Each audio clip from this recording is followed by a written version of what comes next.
할렐루야. 감사합니다. 오늘 잠언 17장 한 절만 우리가 읽도록 하겠습니다. 마른 떡 한 조각만 있고도 화목하는 것이 제육이 집에 가득하고도 다투는 것보다 나으니라. 오늘 화목이란 주제로 은혜 받고자 합니다. 우리 기독교는 화목의 종교, 화평의 종교입니다. 그렇죠? 예수님이 복음서에서 산상보훈에서 이렇게 말씀하시죠. 시작. 화평하게 하는 자는 복이 있나니 그들이 하나님의 아들이라 일컬음을 받을 것이며. 화평하게 하는 자. 하나님은 화평하게 하시는 하나님이고 화목하게 하시는 하나님이십니다. 그러므로 그의 자녀된 우리들도 화평하게 하는 일을 해야 한다. 피스메이커. 어느 공동체에 누가 들어가면 거기가 막 환하게 변화되는, 사람이 있는가 하면 어느 사람이 어느 공동체에 들어가면 거기가 깨지는, 분열되고 아주 그냥 트러블 메이커. 하나님은 우리에게 할 수 있거든. 시작. 할 수 있거든 너희로서는 모든 사람과 더불어 화목하라. 하나님이 우리에게 허락하시는 그 화목의 대상은 국한된 어느 사람들이 아니라 모든 사람들. 제한이 없다. 이게 쉽지가 않죠. 오늘 제가 네 가지 화평의 부류를 말씀드리는데 한번 여러분 삶의 점검을 한번 이 말씀을 통해서 한번 해주시길 바랍니다. 첫 번째는 우리가 화평을 논할 때 어떤 화평보다도 우선해야 할 화평이 뭐냐? 그 대상은 하나님이시다. 하나님. 우리 인간이 하나님과의 화평이 없다. 그러면 그 사람의 운명은 비극입니다. 왜냐하면 하나님과의 화평이 없으므로 하나님의 심판의 대상이 되기 때문에 그렇습니다. 하나님과의 화평이 없다는 얘기는 여전히 우리는 죄에서 살아가는 그런 사람의 위치밖에 될 수가 없다. 구원이 있을 수 없다.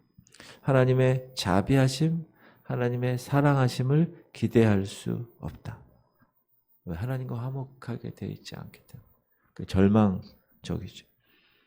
왜 하나님과 화평해야 될까요?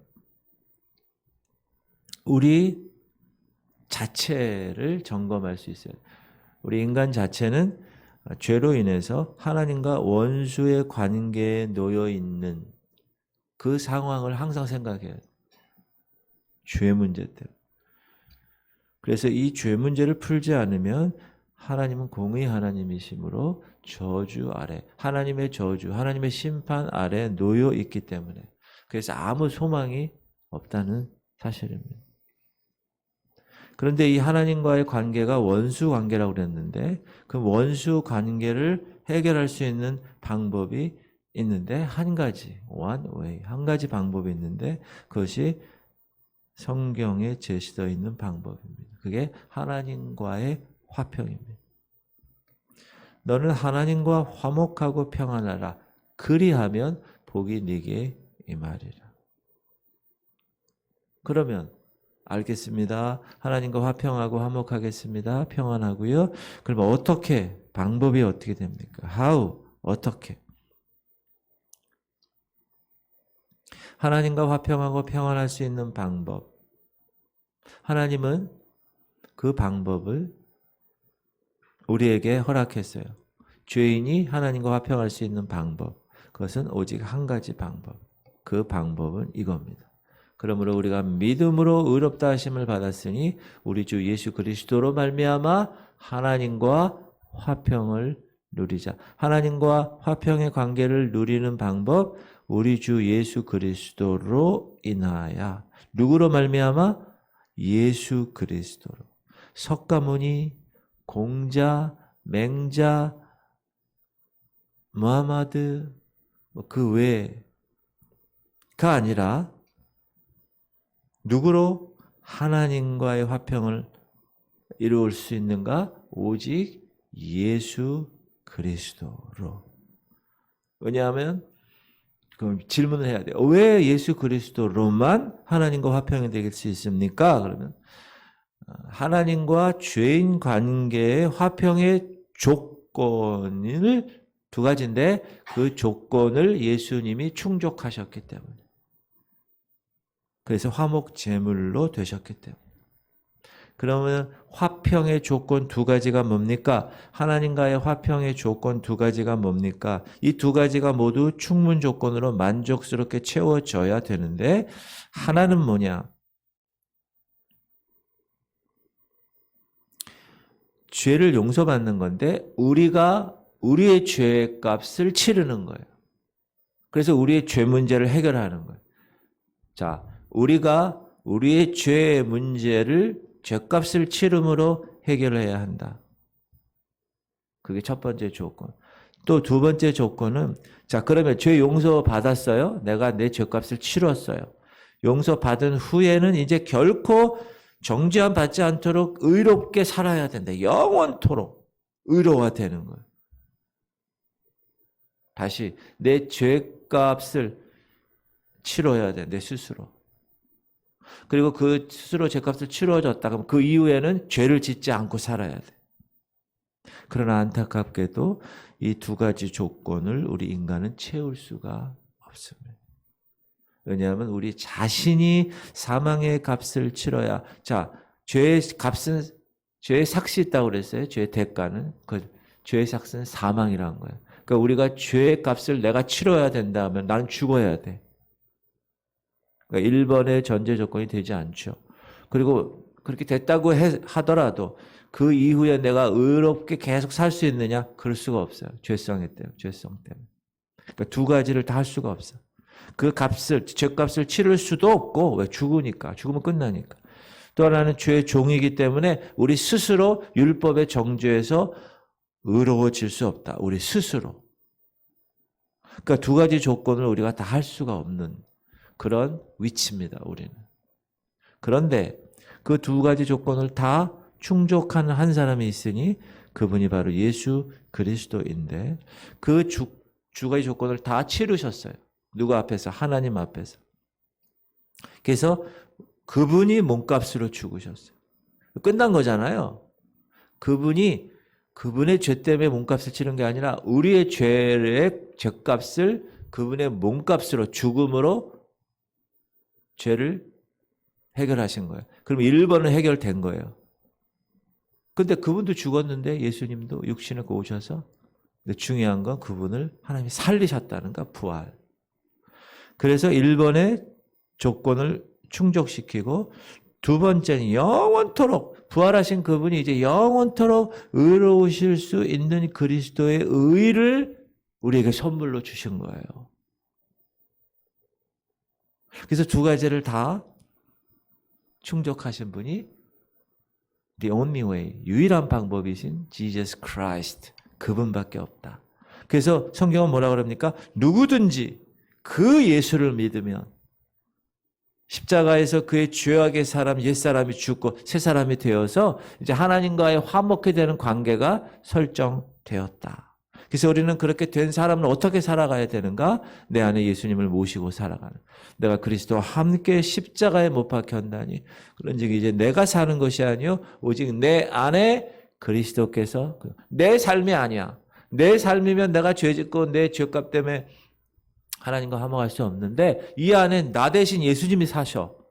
부활하신 영원한 생명의 주인공이신. 그러므로 우리도 그 예수 그리스도 첫 열매, 부활의 첫 열매인 그분을 따라 우리도 충분 조건을 다 갖추기 때문에 어떻게 됩니까? 하나님과 화목할 수 있는 거예요. 할렐루야. 이게 기독교의 핵심 원리입니다.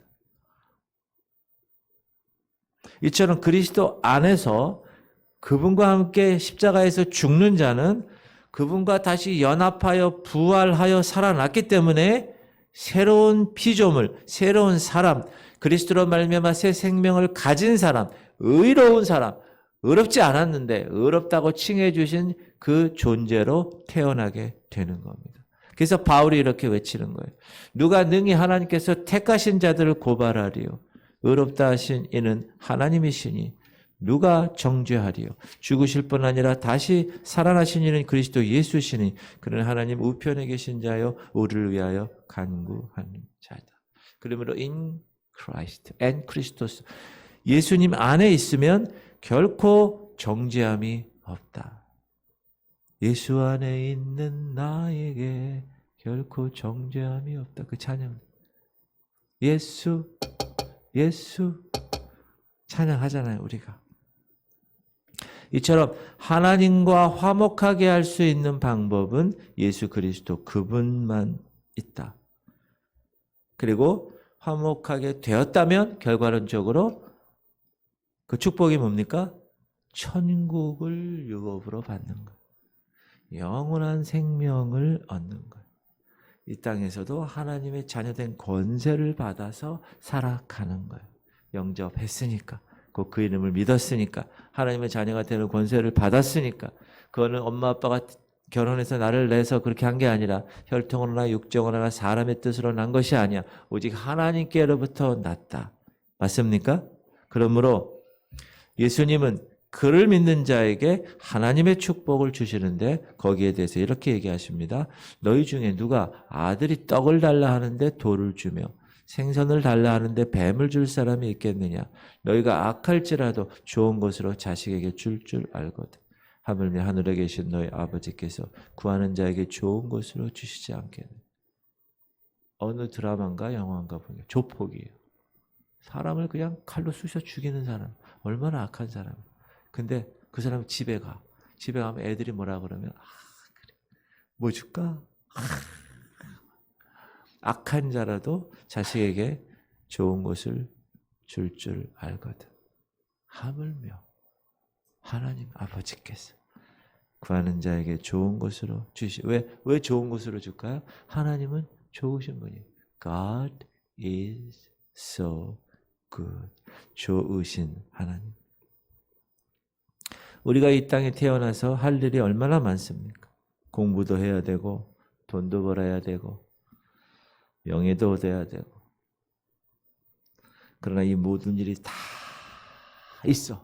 다 갖춰졌어. 결혼 조건을 다 갖췄어. 근데 교회를 안 다녀. 이 모든 게 다 있어요.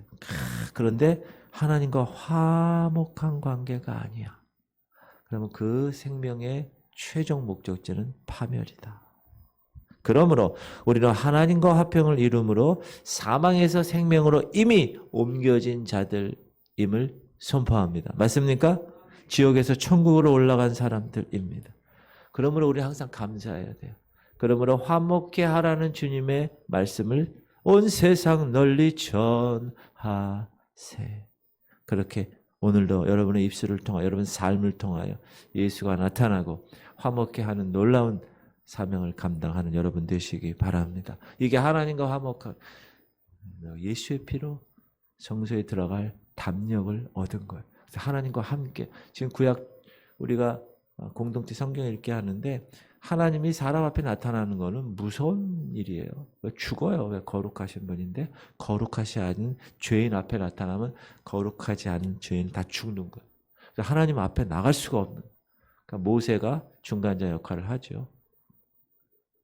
하나님이 모세를 딱 보여주시는데 하나님 뒷모습만 보여주시잖아요. 그래서 우리가 예수 그리스도를 통하여서 신약에는 하나님의 나갈 담력을 얻은 거예요. 왜? 의롭지 않지만 의롭다고 칭해 주시니 의로운 분께 갈 수 있다. 두 번째는 형제와 화목해야 돼요. 형제와 화목하지 않고는 하나님과 화목할 수 없다라고 얘기합니다.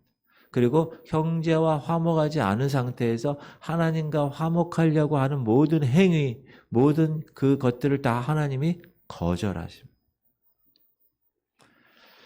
주님을 믿는 사람들은 형제들에게 원망을 들을 만한 일이 있어서는 안 된다는 것을 말씀하고 있기 때문에 그래요.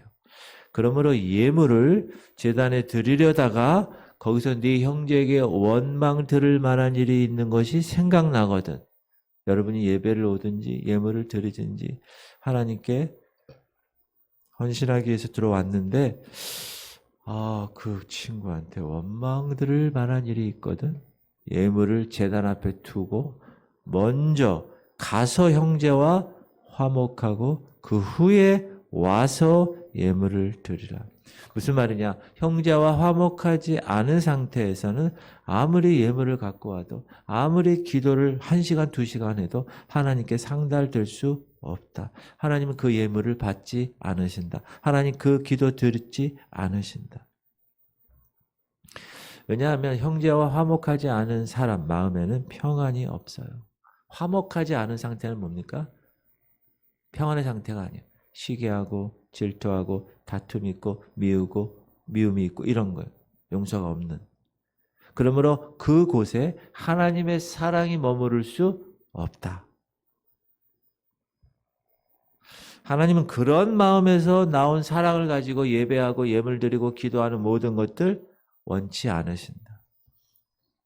그런 마음의 기도, 진실함이 없기 때문에 먼저 형제와 화목하고 나서 그리고 와서 하나님과의 관계를 설정하라. 그러므로 주 안에서 갇힌 내가 너희를 권하노니 너희가 부르심을 받은 일에 합당하게 행하여 모든 겸손과 온유로 하고 오래 참음으로 사랑 가운데서 서로 용납하고 평안에 매는 줄로 성령이 하나 되게 하신 것을 힘써 지키라. 겸손과 온유함과 오래 참음으로 사랑 가운데서 용서하는. 이게 어렵죠. 이게 어려워요. 여러분, 용서하는 게 어려워요. 특히 나에게 난 잘못한 게 없어. 근데 그런 관계가 어그러진 경우는 용서하기가 쉽지 않아요. 그래도 평안에 매는 줄로 성령이 하나 되게 하심을 하려면 용서를 해야 합니다. 형제와의 화평을 이루는 건 너무나 중요하기 때문에. 그렇지 않으면 하나님과 화평할 수가 없어요. 다 막힙니다, 여러분. 제가 경험해서 알아요. 막혀버려요. 그러면 하나님이 기뻐하시는 형제와의 화평은 어떻게 이루어집니까?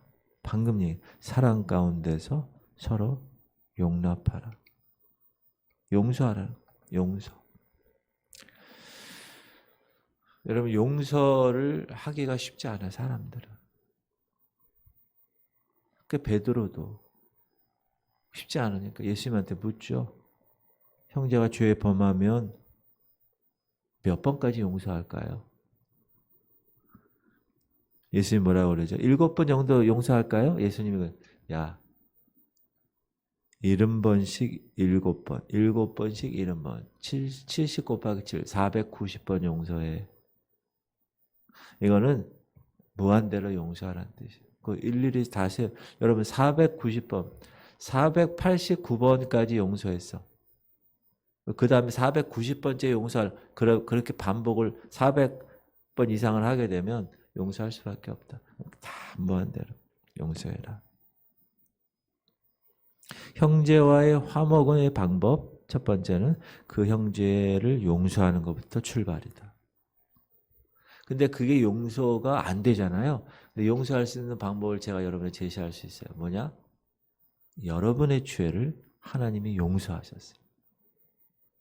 그러므로 그 용서함 받은 사람은 형제를 용서할 수 있는 거예요. 내가 하나님께로부터 10억을 탕감받았어. 근데 나에게 1억 빚진 사람한테 야, 너 1억 안 줘. 그 이해가 있잖아요. 비유 말씀. 내가 하나님께 진정한 용서를 받았다고 확신하는 사람. 그 사람은 형제를 용서할 수 있어요. 그러면 여러분이 어떤 한 사람에 대해서 용서할 수 없어. 그 사람이 남편이 될 수 있고 아내가 될 수 있고 부모 자식이 될 수 있어요. 직장에 뭐 이렇게 나의 인간관계에 있는 사람이 될 수 있다고요? 그 사람을 내가 용서할 수 없다라는 거는 내가 하나님이 나를 용서하신 것을 인정하지 않는다라고 더 얘기할 수 있어요. 점검할 수 있어야 돼요. 아, 내가 하나님께 용서받은 사람이야? 맞나? 점검할 수 있어요. 하나님께서 우리의 죄를 용서해 주시는 것으로 화목해 하신 것처럼 우리도 그렇게 해야 한다. 그리고 형제와의 화평은 두 번째로 형제 허물을 덮어주는 거예요. 우리가 잠언서에서 공부했죠? 허물을 덮어주는 자는 사랑을 구하는 자요. 그것을 거듭 말하는 자는 친한 벗을 이간하는 자니라. 우리는 무의식 중에 계속 그렇게 얘기할 수 있어요. 저도 좀 그런 생각을 이 말씀을 받으면서 했는데 그 사람을 나쁘게 하려고 그런 건 아니야. 근데 그 사람이 좀 그래. 그걸 뭐 얘기하다가 그냥 무의식 중에 그 사람 원래 그래. 뭐 이렇게 계속 반복되는 것 그거는 이간질하는 일이다. 형제 허물이 있건 내 허물도 있으니 그렇죠? 내 허물도 있으니 그 형제와 이웃의 허물을 덮어주는 거는 당연히 해야 된다. 그 허물을 들추어내면 결과는 뻔합니다. 그것으로 인해서 싸움이 시작되고 너 그 얘기했어? 네가 그런 얘기 했다며? 막 이렇게. 그래서 이웃과 형제들과 화평을 이루어 평안하게 살려면 그 사람의 허물을 덮어주는 너그러운 마음을 가져야 합니다. 부부관계도 마찬가지인 거예요. 쉽지가 않잖아요. 내가 과연 피스메이커인가? 하나님과의 관계에서 화목한 관계인가? 점검하셔야 돼요. 내가 그렇다면 저 사람과의 관계에서도 화평을 구하는 사람인가? 아니면 싸움질하는 사람인가? 여러분, 화평을 구하는 사람인가? 싸움질하는 사람인가? 피스메이커인가? 트러블메이커인가를 알 수 있는 방법이 뭐냐? 내가 다른 사람의 허물을 덮어주는 사람인가? 아니면 들추어내는 사람인가? 그거를 딱 판별하면 그 해답이 쉽게 나올 수 있어요. 그 다음에 세 번째는 형제와 화평하려면 다른 사람들 말하지 말아야 돼. 미련한 자의 입술은 다툼을 일으키고 그의 입은 매를 자청하느니라. 남의 말 하기 좋아하는 사람 있죠. DNA가 그런 사람이 있어요. 우리가 계속 잠언서 공부하면서 반복되는 얘기예요. 그런 사람과는 교제하는 것을 삼가야 된다. 왜냐하면 말 많이 하고 남의 말 많이 하는 사람 같이 교제하게 되면 그와 함께 다툼을 일으키는 트러블 메이커, 장본인이 될 수 있기 때문에 그래요. 그래서 말이 적은 사람, 그 말을 다른 사람에게 옮기지 않는 사람, 그런 사람과 많이 사귀어야 되고 자기 자신도 그렇게 해야 돼요. 입을 벌렸다 하면 남의 일 얘기하는 사람, 그런 사람들 앞에서는 입을 다물어야 돼요.